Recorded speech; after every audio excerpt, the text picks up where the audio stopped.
Today's video is all about FNCE 101, or the Food and Nutrition Conference and Expo. Food and Nutrition Conference and Expo, which is the annual conference for dietitians and students to come across the country at a designated location, and this year it is in Nashville, Tennessee. So early bird registration ends the end of this week, and so I wanted to give you guys a heads up on kind of the 101 on how to make your FNCE the most successful ever. If you've been before and been totally overwhelmed, or you've wanted to do something different to make it better this year, or if you've never been before and you're considering, this is the video for you. So every year, the first thing I do if I am sitting on a board as a president or as an appointed position or whatever it is I pull out the line item number of the budget I am allotted for FNCE every year. If you're a student, this probably won't apply to you. Sometimes your student dietetic associations or your universities may have scholarships, or sometimes you win a scholarship to be a student at FNCE. And so if that's the case for you, just double check how much you're allotted for every single section. Some people or some groups give away just generalized group budgets, or like the full budget that you are allotted, whereas other boards give you certain numbers that are for every category. So your airline fee is a certain number, your taxi fee is a certain number, your food for the day, or whatever it is. So I like to pull all of the line item numbers and the specific numbers I need to do for reimbursement, and I put them on my desk so I have them while I am booking my flights or hotels and making sure I stay within that budget.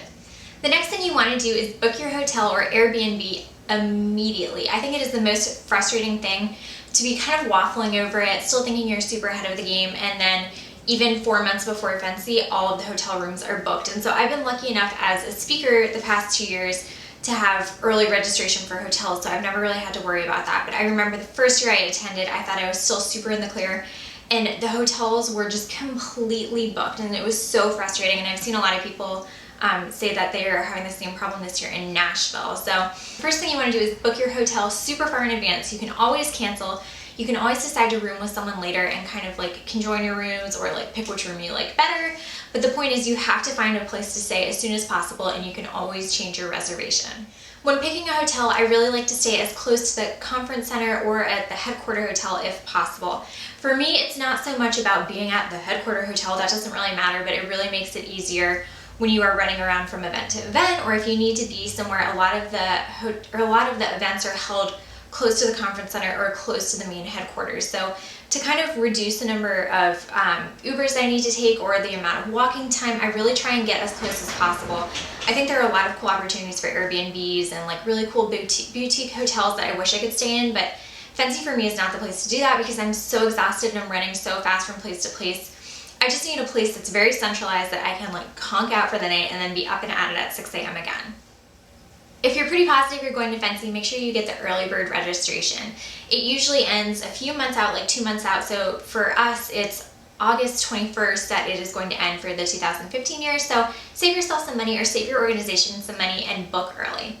Now that you have all of your logistics figured out, that you're registered and you have a hotel room, the next thing I do is start to plan out my day-to-day schedule. This is different for everyone. Everyone's FNCE experience is super different, but if you are a blogger or a consultant dietitian, you are probably going to a lot of events. I think all of us who are kind of in this world have this understanding that like, if we're exhausted and we get to see each other for 5 minutes, it's better than nothing, but we'll probably run into each other at an event. So what I do is I block out my schedule for FNCE day by day, hour by hour, and I put it into this grid. This is the one that I am using for this year. So I have each day, Friday, Saturday, Sunday, Monday, and Tuesday.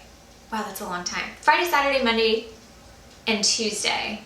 And I block it out by requirements, places I have to be. So for example, since I'm speaking this year, I know Monday at 8 a.m. I cannot be anywhere except for on the stage speaking and presenting. Or if you have a board meeting that you need to go to, or something that you're required as a delegate, I block those off as an absolutely no, I cannot do any events at that time. The other columns I have are RSVP yes, possible, and RSVP no.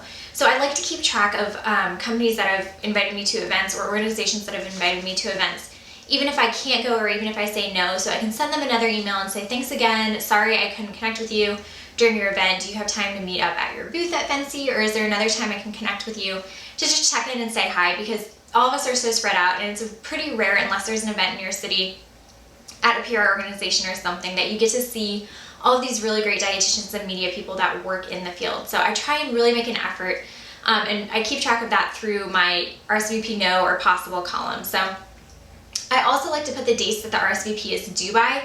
I kind of like to see what's out there, who's best that I really meet with, or who I've already kind of seen recently that I can connect with at a later time and catch up with somebody I haven't for a really long time. So that's what I do with all of my events. I grid them out like a total type A person and make my choices then.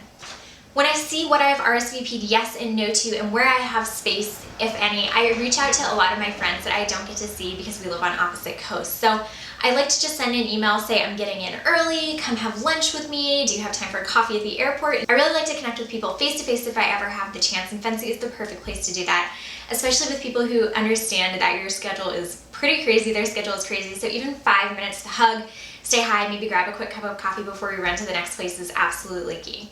Once I've laid out my schedule, the next thing I do is kind of organize my inbox. So I use Gmail. I have all of my email accounts funneled into my Gmail. And what I do is I make a tag for FNCE. So having a tag for FNCE allows me to, at the click of a button, sort through all of my emails and see all of the FNCE related things in one place. This is really helpful for me as a speaker because we have certain deadlines for what needs to be submitted by a certain time or who I'm trying to organize with. So within the FNCE tag, I also star icon something that needs to be addressed or taken care of that I haven't addressed yet. So that is just one more way you can kind of layer on your type A-ness and try and get everything sorted out in time for FNCE. Another kind of technology trick I use is by following the FNCE hashtag. I don't know what the hashtag is for this year, if it's hashtag FNCE, FNCE, or if it's hashtag FNCE 2015. The one I've kind of been using and following is just hashtag FNCE because it's less characters. So as you are setting up meetings with people that you're wondering who's going to be there, or if somebody from your alumni association is going to be there, that's kind of the tag I use. So I scroll through the feed, see who's going where, see if I can connect with people if I don't happen to have their email, or just make sure to have a little reminder sent to them that, hey, we should totally meet up while we were in Nashville if at all possible.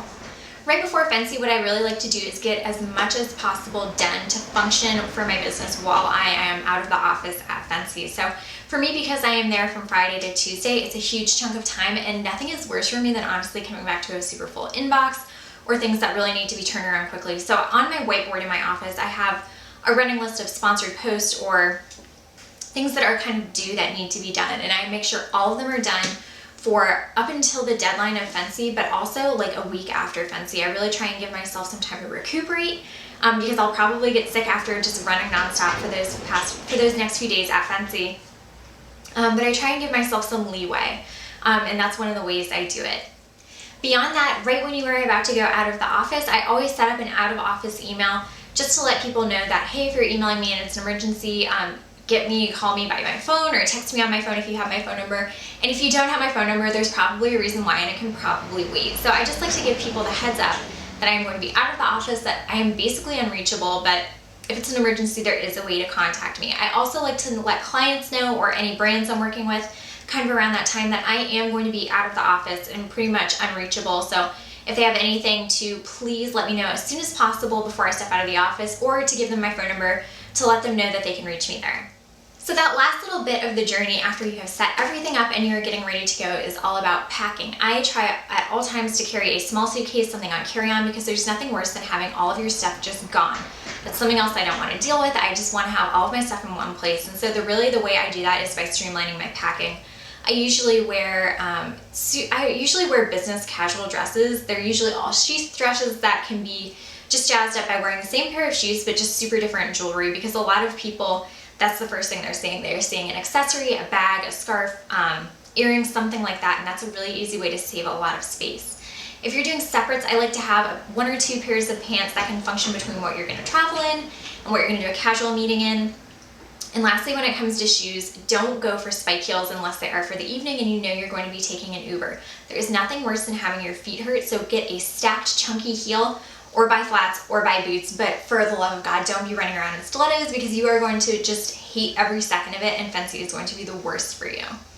Other things I like to bring for FNCE, or any conference like Expo East, or other things that have conference floors and things like that, is a bag that I carry with me. I like to have room for a water bottle. I like to have room for reusable chargers, or just chargers to plug into a wall, because the worst thing is not being able to access your email or text to meet up with people, or the alerts or appointments on your phone. So having a backup battery is absolutely necessary.